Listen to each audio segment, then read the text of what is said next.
চলতি বছরের ২১শে মে এনসিসি থানার অধীন বিভিন্ন স্থান থেকে ৩টি বাইক চুরি হয়। এর কিছুদিনের মধ্যেই চোরের দল এক বাড়ি থেকে মহিলার সোনার চেইন চুরি করে নিয়ে যায়।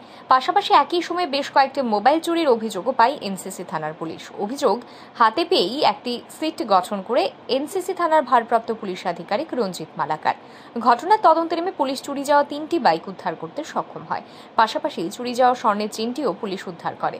একই সময়ে তদন্তে নেমে কিছু মোবাইল ফোন উদ্ধার করে পুলিশ। সংশ্লিষ্ট চুরি যাওয়া বাইক, স্বর্ণালংকার ও মোবাইলগুলি আদালতে সোপর্দ করার পর আদালতের আদেশ মূলে শনিবার বাইক, স্বর্ণালংকার এবং মোবাইল ফোনগুলি সংশ্লিষ্ট মালিকদের হাতে তুলে দেয় এনসিসি থানার পুলিশ। এনসিসি থানার ভারপ্রাপ্ত পুলিশ আধিকারিক প্রাণজিৎ মালাকার এই সংবাদ জানান।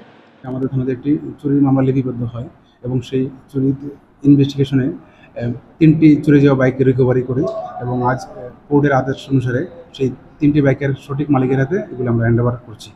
এবং এছাড়াও 3টি মোবাইল মিসিং হয়েছিল এবং আমরা আইমেট একটি মোবাইল উদ্ধার করি এবং সঠিক মালিকের হাতে তুলে দিই। এছাড়া একটি গোল্ডেন চেন মিসিং হয়েছিল, সেটিও আমরা ইনভেস্টিগেট করে বের করে আজকে সঠিক মালিকের হাতে হস্তান্তর করি। কোন জায়গা থেকে বাইকগুলি মূলত ইন্দ্রনগর, নন্দননগর এবং বরদলি এলাকাতে চলে হয়েছিল। চেনগুলি দুর্গাবস্থায় থাকে। মোবাইলগুলো অভয়নগর বিভিন্ন এলাকা থেকে মিসিং হয়েছিল। এদিকে চুরি হয়ে যাওয়া বাইক, স্বর্ণালংকার এবং মোবাইল ফিরে পেয়ে খুশি সংশ্লিষ্ট মালিকরা। তারা এনসিসি থানার ভারপ্রাপ্ত পুলিশ আধিকারিকের প্রতি কৃতজ্ঞতা জ্ঞাপন করেন। এই ধরনের ঘটনা পুলিশ প্রশাসনের উপর জনগণের আস্থা আরও বৃদ্ধি পাবে বলেই মনে করেন তারা। ব্যুরো রিপোর্ট, আর ই নিউজ।